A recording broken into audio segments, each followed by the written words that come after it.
Dear viewers, السلام علیکم ورحمۃ اللہ وبرکاتہ۔ بسم اللہ الرحمن الرحیم۔ قوم عاد کا ایک شداد نامی بادشاہ گزرا ہے جو احقاف کی سرزمین پر حاکم تھا۔ یہ علاقہ یمن اور عمان کے وسط میں پھیلا ہوا تھا۔ اس بادشاہ نے زمین میں ہی اپنی جنت آباد کی ہوئی تھی۔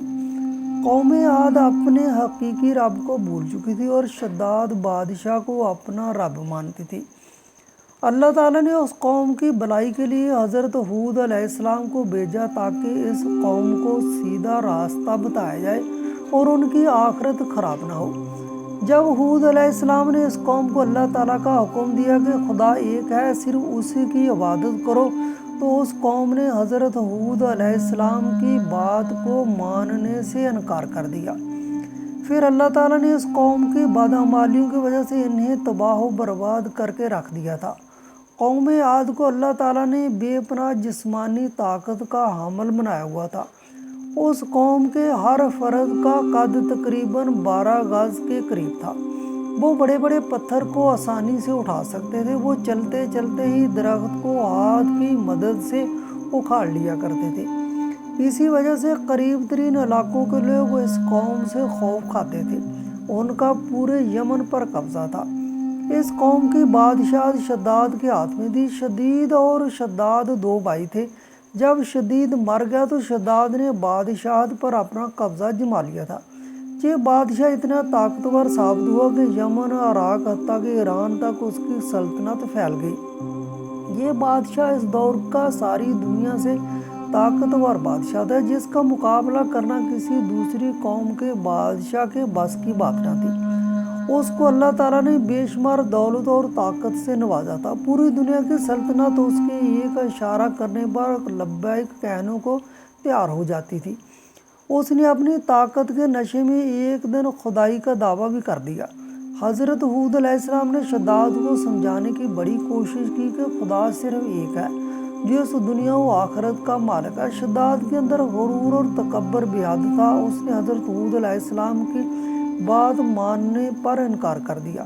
ایک دن ایسا ہو کہ شداد نے حضرت ہود علیہ السلام سے پوچھا کہ اگر میں آپ کی بات پر یقین لے آؤں تو مجھے کیا حاصل ہوگا؟ حضرت ہود علیہ السلام نے جواب دیا کہ اللہ تعالیٰ تجھ پر جنت کو حلال فرما دے گا۔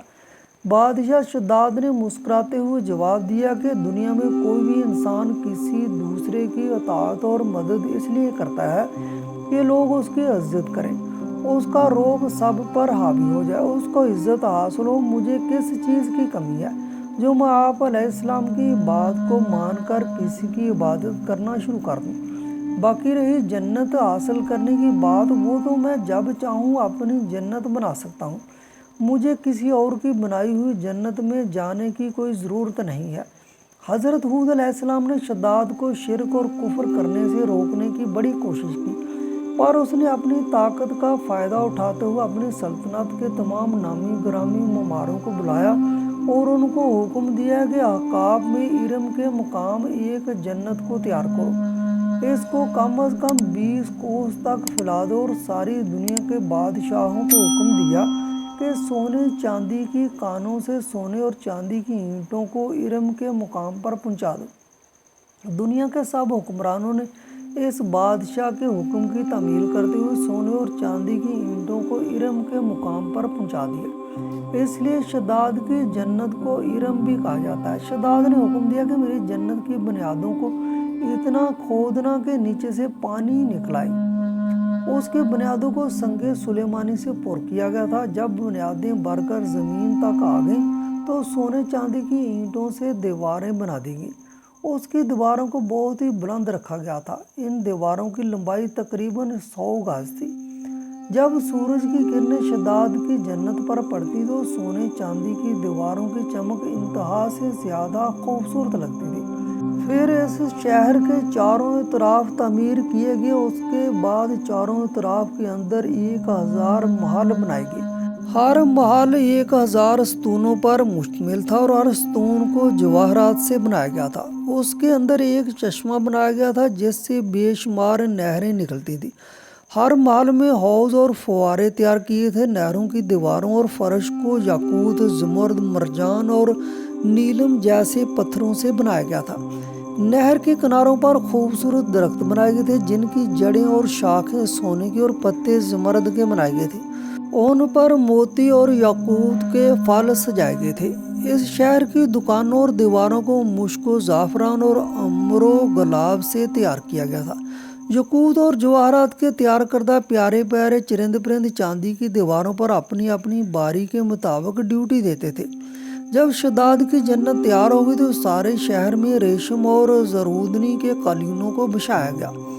پھر نہروں کی ترتیب اس طرح سے تیار کی گئی کہ کسی میں میٹھا پانی بہا دیا گیا تھا اور کسی میں شراب، دودھ اور شہد شربت بہا دیے گئے تھے۔ ہر انسان کو اپنے اپنے ہنر کے مطابق یہاں کام مہیا کیا گیا۔ اس کے بعد شداد نے دنیا کے ہر بادشاہ کو حکم جاری کر دیا تھا کہ اپنے اپنے ملک سے جنت یعنی ارم کے لیے پھل بھیجا کریں۔ شداد نے اپنی جنت کو 12 سالوں کے اندر تعمیر کروا لیا تھا۔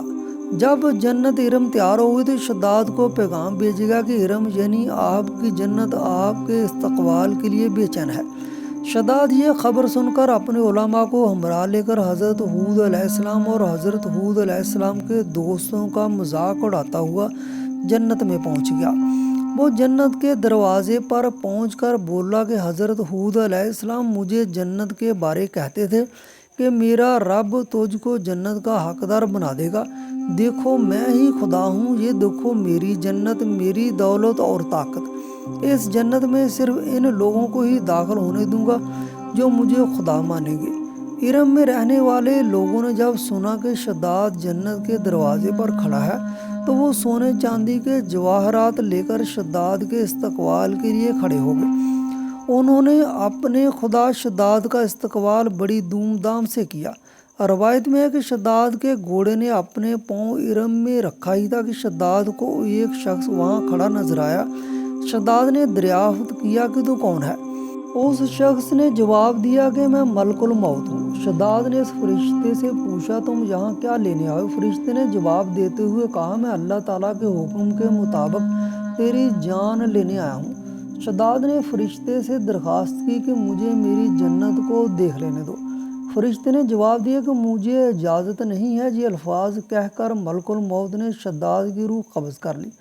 شداد کی موت کے بعد حضرت جبرائیل علیہ السلام اللہ کے حکم سے اس شہر میں داخل ہوئے اور کچھ ہی دیر میں یہ جنت نظیر شہر ارم دنیا کی نظروں سے اجل ہو گیا۔ قرآن پاک میں اس واقعہ کو ذکر یوں کیا گیا ہے کہ جو ارم تھے بڑی ستون والے اور شہروں سے اس کی مانند کوئی شہر شاندار نہ تھا۔ پہلے لوگ اس قوم کے تذکروں کو کہانیاں سمجھا کرتے تھے، مگر اس صدی میں اس شہر کے آثار ظاہر ہوئے ہیں جو کہ ارباء الخالی کے اس حصے میں موجود ہیں جو عمان میں شامل ہے۔ خلائی شٹل چیلنجر کے ذریعے ناسا نے اس شہر کے آثار 1984 میں دریافت کیے تھے۔ 3000 سال قبل مسیح سے لے کر پہلی صدی عیسوی تک یہ شہر عرب اور یورپ کی تجارت کا ذریعہ بنا ہوا تھا۔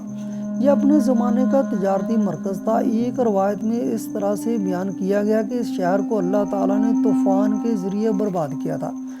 یہ 1000 ستونوں کے شہر کے نام سے مشہور تھا۔ یہ شہر عمان میں موجود تھا۔ اس شہر میں قوم عاد اور قوم سمود آباد تھی۔ حضرت ہود اور حضرت صالح علیہ السلام کی قبریں بھی یہاں موجود ہیں۔ جب ناسا نے تحقیق کی تو اس کو 1992 میں عمان کے ٹیلے میں ریت سے 13 میٹر کی گہرائی میں یہ شہر نظر آیا۔ یہ ایک حیرت انگیز دریافت تھی۔ جب اس پر کام شروع کیا تو اس شہر کے بارے معلومات مل ہی گئیں کہ یہ شہر گندک میں لپٹا ہوا ہے جس سے سارا شہر گندک کے جوہڑ میں تباہ ہوا تھا۔